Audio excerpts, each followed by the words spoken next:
Shalom, salve, and what's up, Judea? Welcome back to another edition of Good Morning Jerusalem. I'm Larry Bartlett. And I'm Candace McCooley, and today is December 25th in the year 753 since the founding of Rome, the year 27 of the reign of Caesar Augustus, and the year 597 since the Babylonian exile. That's a mouthful. It always is, Larry. Do you ever wish something big would happen and we could just count the years from that? Sure would make it easier to fit the date on a postcard. You're so right, Candace. It'd have to be something of cosmic significance, like the most important event in human history. You mean Mark Antony's first date with Cleopatra? Ha! Good one. No, I was thinking something more like, I don't know, the coming of the Messiah. That certainly would be a big deal. Unfortunately, that's not one of our stories today. Instead, we've got updates on that unusually bright star, 3 mysterious visitors from the east, and a shepherd who says he received a visit from another world. Wow. Another world? That's right, Larry. But first, the traffic report. Chad? Thanks, Candace. I'm here on the southbound Sahara, and boy, is it busy. People all over Judea are traveling back to their ancestral hometowns for the census. We've got several slow-moving camel trains this morning. Seems a dehydrated camel has blocked the left-bound lane. Practically nose-to-tail traffic out here, just humps as far as the eye can see. That sounds rough, Chad. Sounds furry to me. Talk about hump day, am I right, Chad? Thanks, Larry. It is rough, Candace. Now, we did expect increased traffic on account of the census, but nothing like this. Is there any relief coming? Well, rumor has it that our good King Herod is sending chariots to pick up women and children and shuttle them to the front of the crowd. In fact, here come some chariots now. Classic Herod, always so thoughtful. He really is. You know, he just doesn't get enough credit. And he's so good with the kids. Any accidents to watch out for, Chad? Yes, Larry, as a matter of fact, exit 237 to Jericho is backed up due to an armed robbery. Word is a priest and a Levite managed to get through before traffic was blocked by a Samaritan stopping to help. Sounds like it'd be best to tie up your dromedary and work from home today. Thanks, Chad. You got it, Candace. You know, a census is a great time to see family and friends from out of town. But this year, Bethlehem, that little town in the middle of nowhere, is playing host to some visitors of a more exotic variety. Amanda Brinkley is on the ground with a trio of foreigners who call themselves Maggie. McGee. Am I saying that right? What is that, some kind of fitness guru? Help us out, Amanda. Thanks, guys. Yes, I'm here with 3 travelers from the East who call themselves Magi. Do I have that right? Yes, that's right.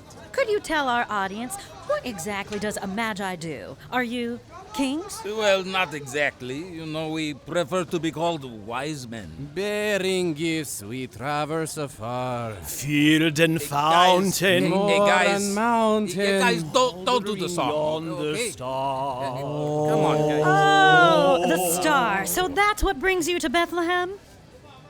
Yes, somewhere around here, a virgin, she gave birth to a baby who's destined to be king. So, you know, we bring gifts. Oh, that's so thoughtful. Young mothers always appreciate the help. Could I ask, what gift did you bring, sir? Frankincense. Frankincense. Huh.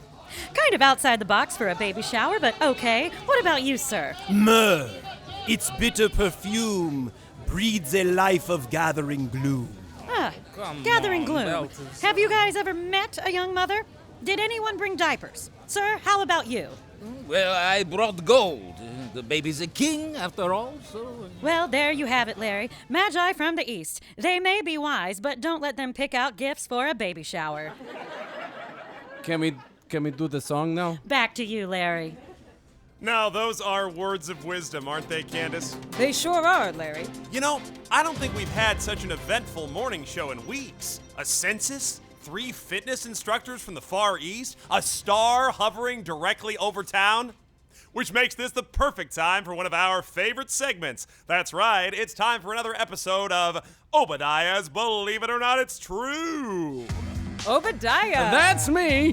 What news of the weird and wonderful do you have for us today? Well, Candace, I'm here in a small hill in Bethlehem, and believe it or not, these shepherds say they've been visited from another world. That's hard to believe, Obadiah. Well, believe it or not, it's true.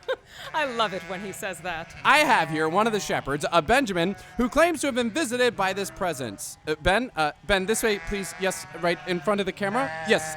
Now, Ben, tell us what you saw. Well, there was a great chorus of them telling us that a Savior was born this day, right here in Bethlehem. In Bethlehem. They chose Bethlehem, not Alexandria or Rome. That's what they said.